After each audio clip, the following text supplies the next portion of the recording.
Epictetus, the ancient philosopher, believed that while much of life is beyond our control, we always have control over one thing: our response. But what if the key to truly controlling your life is simpler than you've been told? In today's video, we'll explore powerful yet simple steps that can help you regain control of your life, steps that have been hidden in plain sight for centuries. Life is a stage. Epictetus used the analogy of life as a stage. We cannot choose the role we play, but we can choose how we perform it. This focus on playing one's part well is the heart of his teaching, reminding us that we hold the key to our reactions and perspectives, no matter what life presents. For Epictetus, the first step in gaining control over our lives is recognizing this separation between what we can and cannot control. He called this the dichotomy of control, which is about understanding that while we cannot control things like other people's actions, weather, or unforeseen events, we can control our judgments, choices, and emotions. He explained that much of our suffering comes from trying to control things that aren't ours to control, which can lead to frustration, anxiety, and disappointment. Instead, by focusing on our own responses, we gain a sense of agency and peace, even when circumstances seem chaotic. Imagine, for example, encountering a difficult situation at work or in a relationship. The situation itself might be unavoidable, but Epictetus would ask us to consider what meaning we're giving it. Are we choosing to see it as a personal attack or as an opportunity to practice patience and resilience? He argued that each experience offers us a choice. We can resist and suffer, or we can learn and grow. In this view, life isn't happening unto us. We're engaging with life as an active participant, making conscious decisions about how we interpret and respond to our circumstances. This wisdom applies just as much today as it did in Epictetus's time. Let go of the fallacy of control. When we internalize this philosophy, we shift from feeling controlled by outside forces to realizing that our inner peace and power are entirely within our hands. No one can dictate our responses; they are ours alone to manage. In essence, Epictetus believed that if we focus on controlling our inner world, we find true freedom and control over our lives. This approach not only reduces the hold of external influences on our happiness, but also empowers us to lead with intention rather than reactivity. This simple yet powerful shift is indeed the essence of taking back control of our lives. When you begin to understand that, you gain a profound insight. Life doesn't control you. You have always had the power to shape it. This is a truth that lies at the core of many spiritual teachings, often masked in metaphor or parable. But the underlying message remains the same: you hold the reins. Yet society and popular culture can drown out this message, filling us with notions of dependency on outer factors. Think about it. We're often told we need certain things to feel safe, happy, or fulfilled: a new car, a higher paycheck, or validation from others. Imagine what life would feel like if you stripped away all the noise, the opinions, the expectations, the endless comparisons. If you could take each day without being pulled by outside pressures, you'd see something remarkable. Control over your life is actually within reach. The more you tune out these external voices, the more clearly you see what's genuinely important to you, and that's where true control begins. When you're no longer being led by others' definitions of success or happiness, you're left with the space to define these things on your own terms. Suddenly, goals feel closer, your sense of purpose sharpens, and life becomes less about chasing approval and more about following your authentic path. Tune into the moment. Control isn't about planning every single detail or holding on to outcomes. It's about tuning into what you feel called toward in each moment and allowing your decisions to stem from that internal compass rather than an external script. This means taking time to listen deeply to yourself and acting in alignment with what feels right for you, unfiltered by the expectations of others. In this space of self-trust, you're no longer searching for validation from outside sources, because you're creating your own source of meaning and fulfillment. When you think of control as a product of external successes, it can feel like it's always slipping away, dictated by things you can't fully grasp or maintain. But the control that comes from tuning out, looking within, and responding from your core values is solid and enduring. It's a different way to live, one where your choices are intentional, your steps are aligned, and your time is invested in what truly matters to you. But if you strip all that away, what are you left with? Yourself. And it's here in this core space that true power resides. Learning to harness that power begins with realizing that life's control doesn't come from the outside. It begins from within. Move with the natural flow. When we examine stories from ancient cultures, we see this wisdom echoed again and again. Consider the Taoist concept of Wu Wei, or effortless action, which emphasizes moving with the natural flow of life rather than against it. The Tao teaches that life is inherently wise, and when we align ourselves with its flow, we become far more powerful than when we attempt to control every little detail.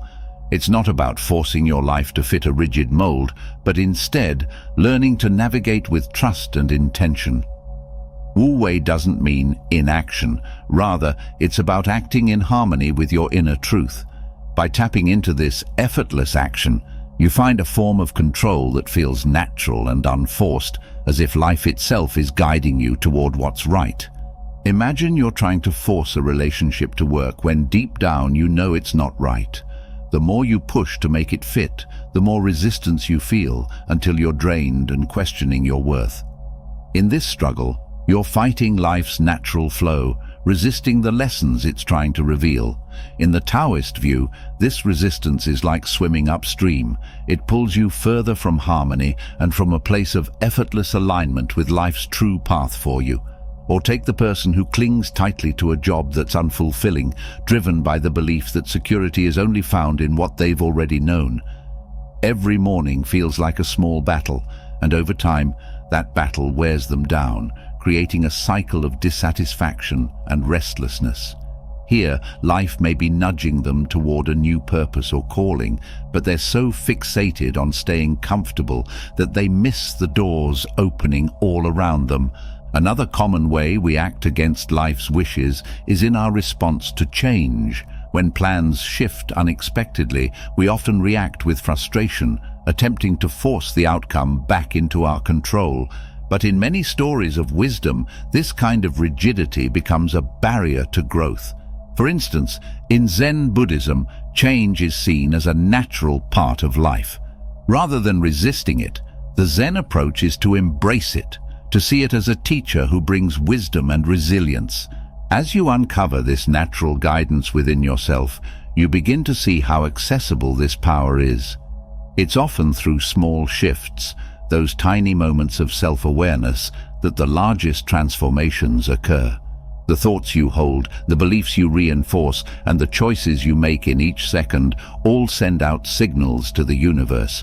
With each choice, you either strengthen the idea that life controls you, or you reclaim a little more of that control. This isn't a matter of magic or wishful thinking, but a practice in aligning with your own energy.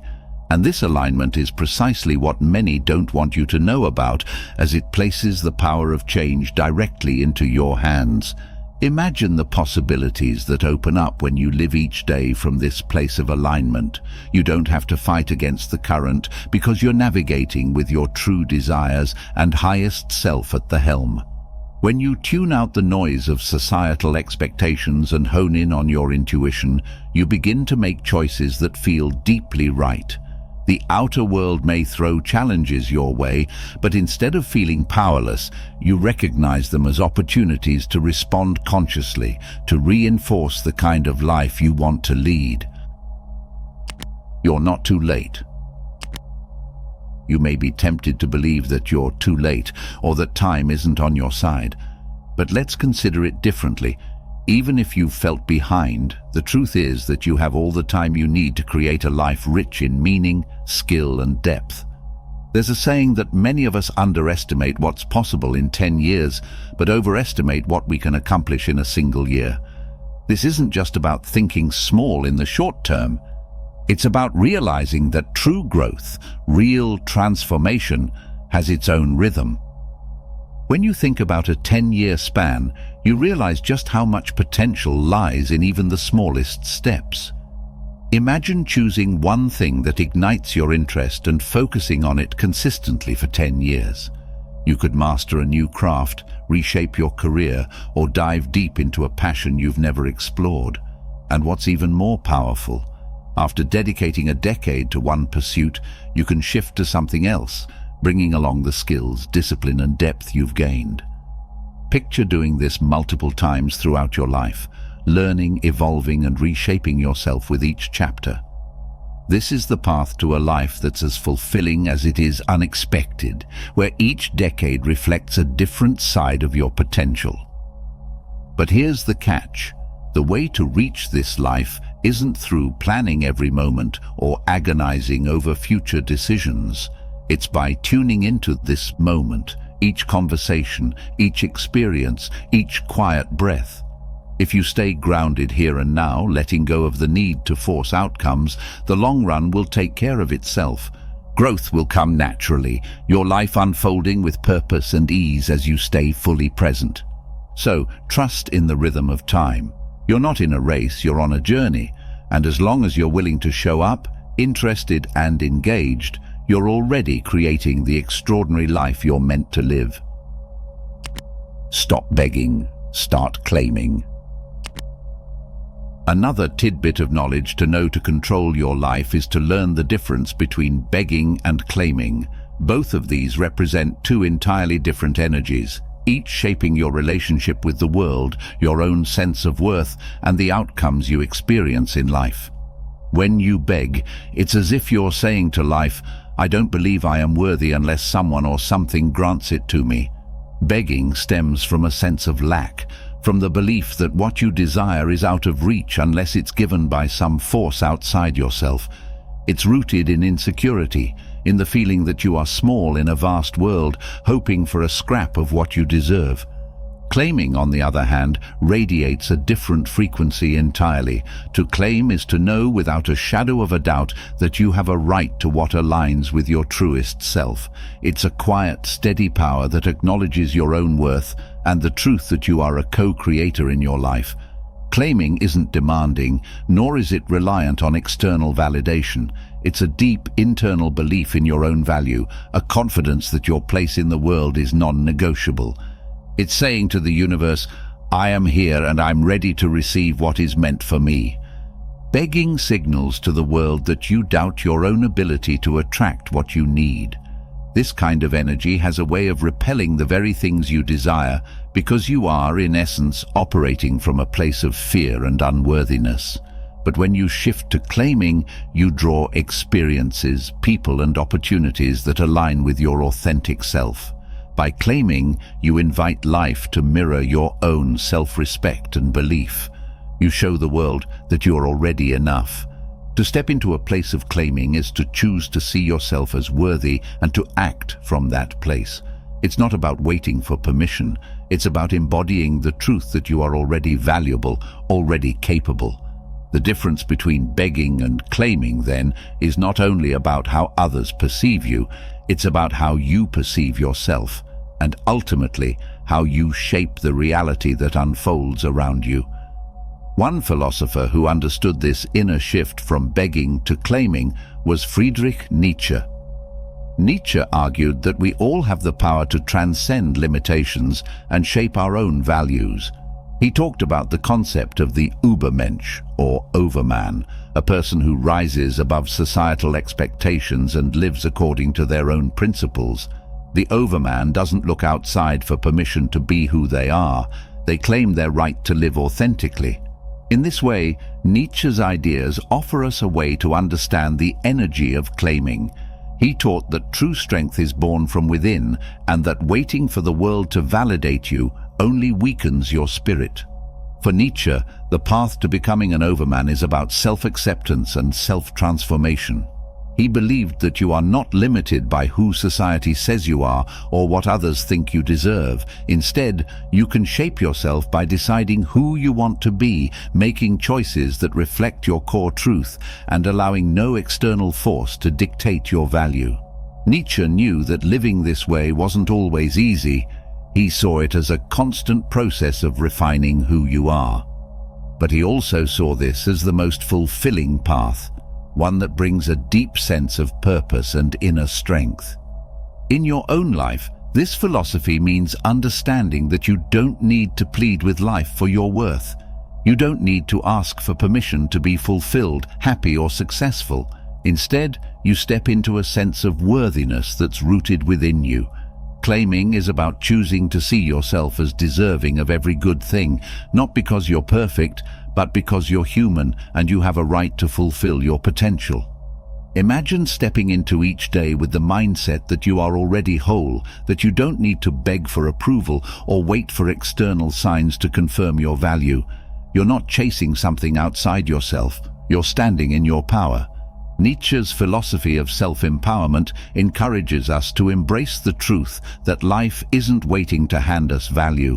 Rather, it's asking us to see the value that already exists within us. Each time you shift from begging to claiming, you affirm that value to yourself and the world. In practical terms, this could mean taking a risk on something you believe in, trusting your intuition even if it goes against popular opinion, or simply deciding to live more authentically. Claiming your place in life doesn't mean shouting your worth from the rooftops. It can be as quiet and steady as a mountain. It's about grounding yourself in who you are and allowing that to guide your actions. Nietzsche believed this inner authority is one of the highest forms of freedom. When you no longer need others to determine your worth, you become less dependent on outside validation, and you begin to live for something deeper. His teachings remind us that the journey of life is not about hoping the world will recognize our worth. It's about recognizing it ourselves and, in doing so, inviting the world to respond accordingly. In this way, claiming your life and standing in your value isn't selfish, it's liberating. It allows you to live in alignment with your true self without compromise or apology. Changing the outside world can only go so far. Many people believe that changing their outer world, getting a new job, moving to a different city, finding a new partner, will fix whatever they feel is broken inside. It's easy to see why this seems true. We live in a culture that often promises happiness just around the corner of the next big achievement. But real change doesn't work that way. The reality is that when we change our surroundings without addressing what's inside, the same patterns, thoughts, and feelings continue to show up. It's like rearranging the furniture in a room with broken windows and expecting it to feel different. Until we repair what's on the inside, no amount of change outside will bring lasting peace or satisfaction. There's an ancient belief in Hawaiian spirituality called Ho'oponopono, a practice that focuses on healing the inner self to bring harmony to the outer world. Ho'oponopono teaches that everything we experience, even things that seem outside our control, is somehow connected to our inner state. In this view, the outer world acts like a mirror, reflecting back what's happening within. If there's conflict, struggle, or negativity in our lives, it suggests there are unhealed parts within us asking for attention. The practice of Ho'oponopono emphasizes clearing this inner state, often through simple affirmations of love, forgiveness, and acceptance. The phrases, "I'm sorry, please forgive me, thank you, I love you," are spoken not necessarily to anyone else, but to the self, as a way of clearing whatever blocks may exist within. When these blocks are released, the outer world often starts to shift in ways that feel smoother and more aligned. This practice confirms what we discussed earlier. Real change doesn't begin with fixing things on the outside. It starts with taking responsibility for our inner world, our thoughts, and our emotions. Rather than trying to control or reshape what's outside, we start to clean up what's inside, bringing a sense of peace and openness to our own thoughts and emotions. In this state, we respond to life differently, more calmly, and with greater understanding. When we take on this inner work, we often find that we're no longer impacted by external situations. Stressful people or chaotic circumstances don't have the same pull, and we find ourselves handling things that used to upset us with a sense of ease. Instead of running from one thing to the next, hoping it will make us happy, we begin to feel that sense of fulfillment right where we are.